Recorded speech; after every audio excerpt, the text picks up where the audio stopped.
police come on this is our police.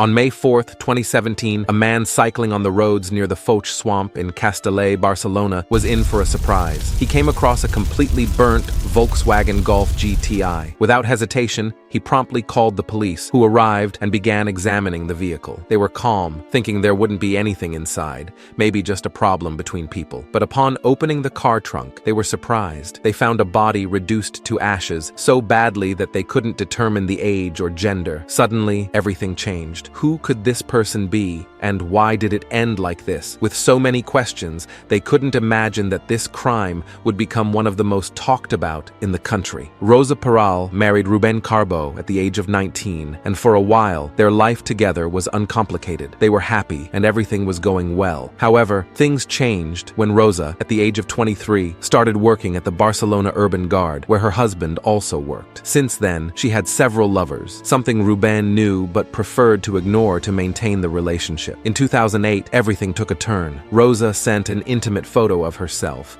via email to all her colleagues, including her husband. She claimed that Oscar, the sub-inspector, was the one who leaked the image, although they had an intimate relationship for months and had taken photos with his camera. She stated that she had shared her passwords, and Oscar accessed her email to seek revenge because she wanted to end the relationship. Rosa reported the sub-inspector, but it was not successful. She only managed to have him transferred to another station. Later, she took the case to court, where Oscar stated that, although they had intimacy and took photos, he was not the one who leaked the image. He also did not admit that the shown member was his. Rosa defended herself, saying that Oscar had a specific scar that betrayed him, but the authorities considered the evidence insufficient and acquitted him. Ruben felt dismayed, but in the end, he forgave the infidelity. They had 2 daughters, and Rosa's parents helped them buy a house. Everything seemed to be going well. However, over time, Ruben discovered that Rosa had another love affair with another police officer. They separated, and a major dispute over the custody of the girls began. In 2016, Rosa started a new relationship with Pedro Rodriguez, another urban guard agent. He moved in with her and the 2 girls to Cubellas. The relationship between Pedro and Rosa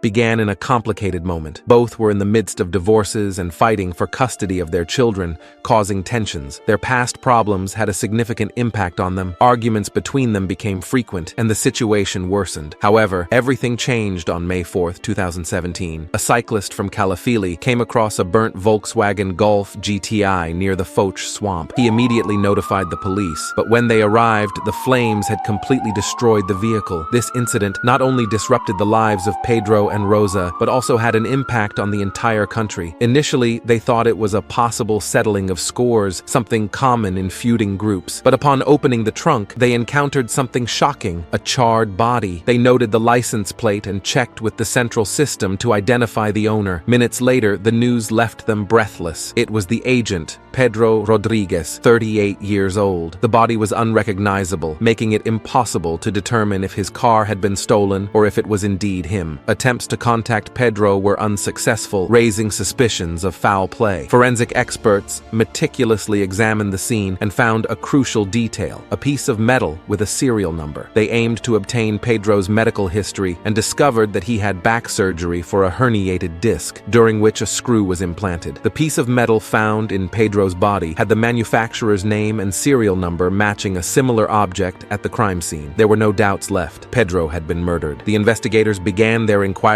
to solve the case. They found that, at the time of the incident, Pedro was suspended from work for assaulting someone on the Rubaceda Road. Although this information did not help identify the possible killer, they decided to inform his ex-wife about what had happened. Pedro's ex-wife told the agents that she no longer lived with him, but with Rosa Peral, his new partner, who was also a police officer and on sick leave due to depression. Without beating around the bush, they decided to go to Rosa's house to gather more information about Pedro. Rosa welcomed them calmly. The agents inquired about Pedro without revealing the true nature of the situation. Rosa told them that she hadn't seen Pedro for 2 days due to a heated argument, but this didn't concern her because, according to her, it was a common occurrence. The agents decided to tell Rosa the truth about Pedro's situation. Despite the news, Rosa did not show any disturbance and explained that she couldn't go to the police station to testify at that moment because her daughters were sleeping. She promised to do so the next day after dropping the girls off at school. On May 5th, Rosa appeared at the police station and revealed that she had been dating Pedro for 8 months, describing him as an impulsive and jealous man, especially of her ex-husband. According to Rosa's account, on the night of May 2nd, Pedro got angry because she was in contact with her ex-husband. At 1:51 in the morning, Pedro grabbed his car keys and left. Rosa showed the last message she received from him, expressing how much he loved her. When asked if she thought Pedro had enemies, Rosa suggested that he might be involved in illegal activities. The interrogation concluded quickly, and Rosa attended Pedro's funeral, appearing very sad and consoling the family. Days later, Rosa returned to the police station and changed her story. Now she suspected that Ruben, the ex-husband, might have killed Pedro out of jealousy, arguing that he was familiar with the Foch swamp area as he used to run there. Detectives found this new version strange, as in a short time, Rosa accused both Ruben and Pedro of having explosive jealousy and mutual hatred. They interviewed Ruben, who claimed that his conflicts were with Rosa, not Pedro, and explained that they divorced because of her affair with another police officer named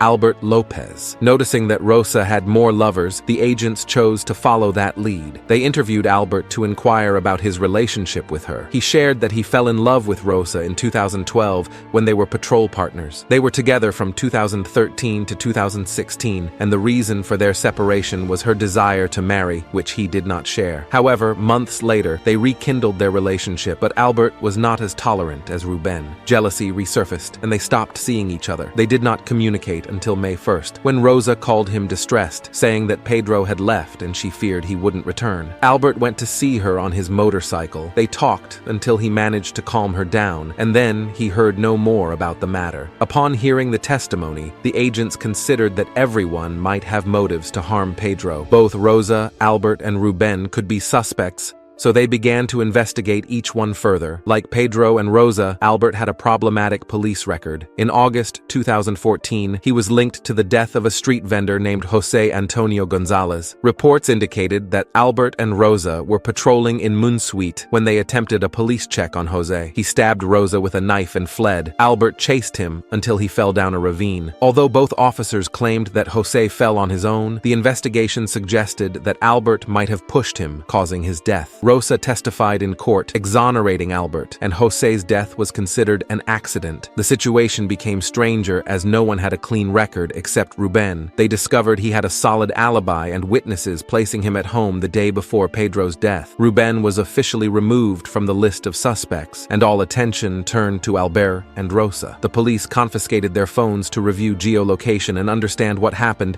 in the last 24 hours of Pedro. On the early morning of May 1st, Rosa's, Pedro's, and Albert's phones were together at the home of the first two. On May 2nd, they met again near where they found the burned car on May 4th, although Ruben's car was not there, strengthening his alibi. This detail led the police to obtain an arrest warrant against Rosa and Albert. On May 13th, the agents were about to arrest Rosa when something surprised them. Rosa showed up at the police station. She wanted to talk to them again, but this time to change her statement. In this new encounter, she said she no longer suspected Ruben but Albert. She confessed that they were still lovers and he was jealous of Pedro. However, the police no longer wanted to hear more of her stories. They arrested her immediately and searched her and Albert's homes. In Rosa's house, where she lived with Pedro, they found several clues. Upon entering, they noticed that the living room was strangely clean, with freshly painted white walls. Additionally, a large armchair that used to be in the living room was missing. They conducted chemical tests to check if they had removed blood traces and found DNA on a light bulb and a baseboard. They sent the samples to the lab to compare them with the victims. After searching thoroughly in the residence, they found a crucial item in one of Rosa's boots, Pedro's cell phone. They quickly realized that Rosa had sent messages with that phone after the crime, including one where he told her that he loved her. It was evident that Rosa had tried to pretend that Pedro was still alive after the murder. In Albert's house, they found no evidence, so they checked his car. It was freshly washed and heavily perfumed, but it couldn't hide a strong gasoline smell, which seemed seemed suspicious. Given how they found Pedro's body, they conducted luminol tests that revealed bloodstains. The DNA found on the wall of Rosa's house matched Pedro's. Feeling cornered by the police, both Albert and Rosa chose to incriminate each other. Rosa recounted that when she resumed her relationship with Albert in 2016, he did not know about her connection with Pedro. Upon learning, he reacted poorly. On January 31st, 2017, Albert sent her an email calling her easy, a liar, and fake, stating that he wouldn't forgive her and didn't want to hear from her anymore, although months later he apologized and expressed his desire to be together again. Rosa replied, saying she missed him and that Pedro wouldn't take his place. Albert, in an attempt to make Pedro jealous, forwarded him the message. This sparked a big fight in the couple, with Pedro telling her that because of Rosa, he could no longer see his son and that she had ruined his life. Despite that, they stayed together, but the fights became more frequent and Pedro became more jealous and possessive. Rosa told Albert that Pedro was controlling her and she couldn't take it anymore. Albert saw an opportunity to marry her. On April 18, 2017, Rosa was with friends in a cafe and told them that Pedro had proposed to her. At that moment, Albert appeared in his uniform and left an engagement ring on the table, then left without saying a word. Days later, Rosa told Albert that despite the problems with Pedro, she still wanted to start a family with him. Upon hearing this, Albert was devastated and confessed that she had broken his heart. On May 1st, Rosa was awake at home while her daughters slept, and Pedro was on the couch after another argument. Around 2 in the morning, Albert arrived with his face covered and demanded to enter. In the dining room, he showed Rosa a backpack with an axe and his service weapon. He threatened her, saying that if she screamed, he would murder her daughters, and ordered her to go upstairs and stay there. For a few minutes, I heard all kinds of noises. When they stopped, I went down and found a huge pool of blood covering the room. The most shocking thing was to see that Pedro was no longer alive. Albert forced me to clean the stains and said he would come back the next day with a plan to get rid of the body. Almost 24 hours later, this sinister man returned to the residence. He brought 2 gasoline containers. He ordered me to get into Pedro's car and he had to follow me in his. Scared, I followed his instructions and drove to the Foch swamp. There, Albert set fire to Pedro's vehicle, making sure the body was unrecognizable. Then he got into my car and we left. Albert's version was completely different. According to him, Rosa called him on the morning of May 1st, nervous, because Pedro had physically attacked her. To protect herself, she had killed him. Albert went to her house to calm her and found the living room full of blood. He suggested going to the police station, but Rosa refused and asked for help to get rid of the body. Albert began to doubt the story. The next day, Rosa called him again, saying she had gasoline containers and asked him to come to her house. When they met, Rosa told him to follow her. She would be driving Pedro's car. Upon reaching the Foch swamp, she set fire to the vehicle with the body inside. Seeing that both versions were contradictory, the agents searched for more evidence to determine which of the two, Rosa or Albert, could be responsible for both the intellectual and material aspects of the crime.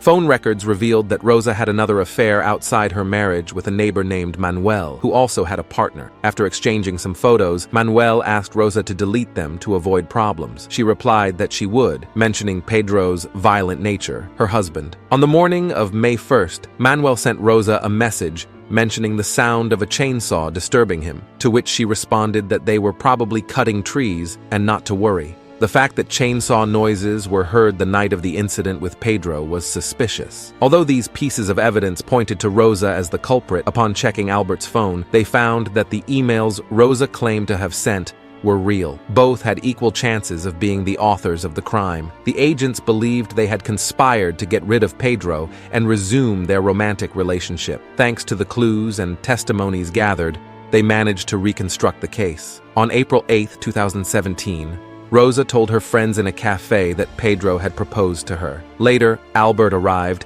and left another engagement ring. Contrary to what Rosa stated, her friends insisted that she did not rule out marrying Albert. Rosa called Albert twice on Wednesday, April 19th, suggesting going for a walk after taking care of something, without specifying what. The next day, Albert bought a new phone, and they began to devise a plan to end Pedro, burn his body, and start a new life together, without raising suspicions. They planned to blame Ruben for the crime so that Rosa could get custody of her daughters. It seemed like everything would go perfectly. On Sunday, the 30th, Rosa and Pedro enjoyed a walk and a meal at the beach. On Monday, they had lunch with Rosa's daughters at her parents' house capturing family moments for social media. At 9:30 p.m., they returned home, and Rosa called Albert. According to the stepmother of the girls, around 10 p.m., they saw Pedro walking strangely, seemingly dizzy. Investigators suggested that Rosa might have put pills in Pedro's dinner for back pain, without raising suspicions due to his operation. At 2 a.m., Albert entered the property and found Pedro unconscious. They concluded that Albert and Rosa would have killed him while he was unconscious,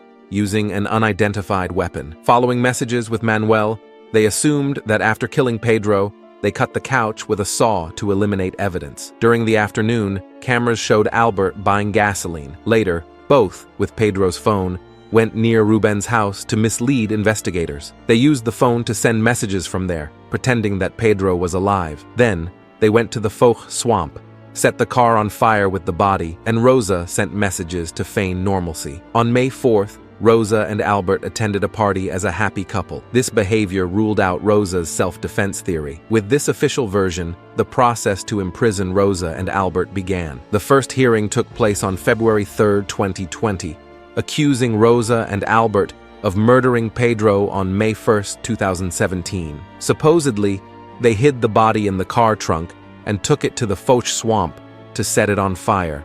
A colleague of Albert revealed that he asked about disposing of a body, contributing to his conviction. The jury, composed of 10 members, found Rosa and Albert guilty of Pedro's premeditated murder. The sentences were 20 years for Albert and 25 for Rosa, due to the aggravating circumstance of kinship. Additionally, they had to compensate the family with €885,000. Although they attempted to appeal, the courts upheld the conviction. Netflix's series The Body in Flames premiered on September 8, 2023, sparking controversy. Rosa attempted to halt the release, citing a violation of her daughter's privacy, but without success. Later, she tried to claim copyright, yet her fellow inmates asserted that she relished the fame and had confessed to the crime. A documentary titled Rosa Peral's Tapes also premiered, where Rosa asserted her innocence, blaming Albert and criticizing the sexist society. The documentary stirred controversy